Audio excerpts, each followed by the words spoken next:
Ir-residenti ta' 5 lokalitajiet oħra se nataw servizz mid-Dipartiment tat-Tindif u l-Manutenzjoni.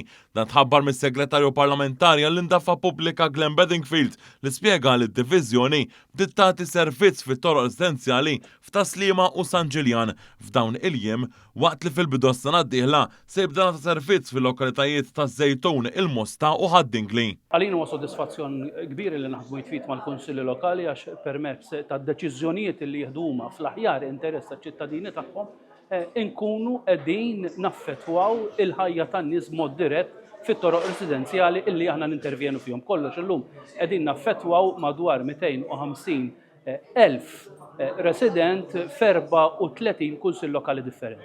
Is-Segretarju Parlamentari Bedingfield qal li dan l-investiment qed isir grazzi għal ekonomija b'saħħitha li tippermetti tal-iżvilupp bilan li titjieb il-kwalità tal-ħajja ta' residenti. Preżenti għal din it-tħabbira kien hemm il-Ministru Mirjam Dalli u d-Direttur Ġenerali tad-Diviżjoni Ramon Degwara.